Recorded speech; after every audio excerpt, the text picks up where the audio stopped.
Hi friends, good morning. Happy Saturday. Have a nice day.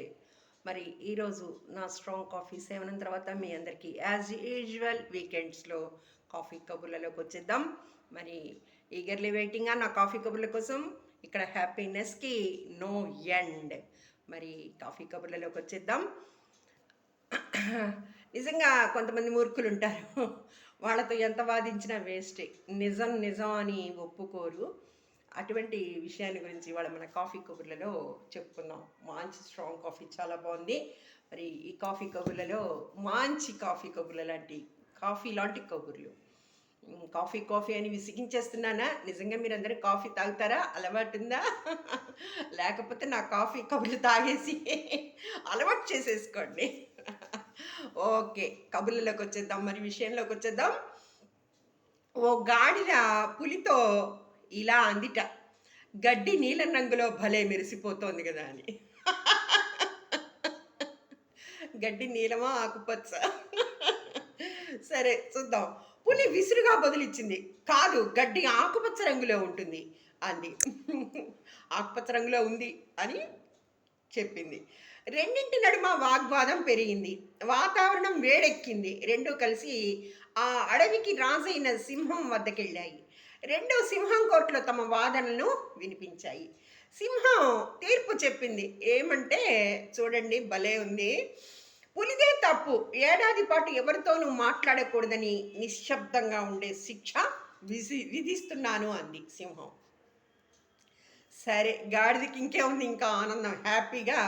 సరే, ఈ విషయాన్ని వాళ్ళ మోకతోటి వాళ్ళ మందతోటి షేర్ చేసుకుందామని హ్యాపీనెస్ని గడ్డి నీలం అనుకుంటూ పరిగెత్తింది. వెళ్ళిపోయింది.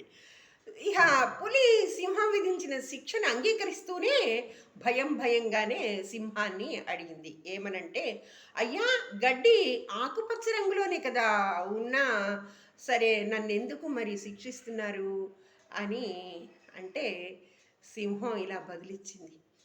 చూడండి, ఆన్సర్ బాగుంటుంది. నేను నీకు శిక్ష విధించింది గడ్డి రంగు గురించి కాదు, తెలివైన దానివి, ధైర్యం ఉన్నదానివి, ఆ గాడిదతో పనికి మాలిన వాదన పెట్టుకున్నందుకు. కరెక్ట్ కదండి. వాస్తవం ఏమిటో పట్టని ఓ మూర్ఖపు గాడిదతో వాదన పెట్టుకోవడం టైం వేస్ట్ కాదా? గాడిదకు దాని నమ్మకాలు భ్రమలే జీవితం. ఇలా కొన్ని జంతువులు, మూర్ఖపు జంతువులు ఉంటాయి. మనం ఎన్ని ఆధారాలు చూపించినా తమ వాదననే నమ్ముతాయి. ఎవరేం చెప్పినా వినవు, అర్థం చేసుకోవు. అందుకే వాటిని గాడిదలు అంటారు. అజ్ఞానం అరుస్తున్నప్పుడు తెలివితేటలు నిశ్శబ్దంగా ఉండాలి. నీ ప్రస్తుత నిశ్శబ్దం విలువైనది. ఇకనైనా గాడిదల జోలికి ఎప్పుడూ వెళ్ళకు. నిజంగా కరెక్ట్ కదండి. ఇలాంటి గాడిదల జోలికి వెళ్ళకుండా అప్రస్తుతమైన వాదనలు చేయకుండా ఉండడమే మన లైఫ్లో ముఖ్యంగా తీసుకోవాల్సిన డెసిషన్ అని నా ఉద్దేశం. మంచి కాఫీ కబుర్లతో మీ అందరికీ థ్యాంక్స్ చెప్పుకుంటూ మరి మళ్ళీ వచ్చే రేపు ఆదివారంలో ఈ కాఫీ కబుర్లతో కలుసుకుందాం. Thank you one and all. మీరు నన్ను అందరూ ఆదరిస్తున్నందుకు థ్యాంక్స్, చాలా thanks. Have a nice day. మళ్ళీ కలుసుకుందాం. Bye bye bye.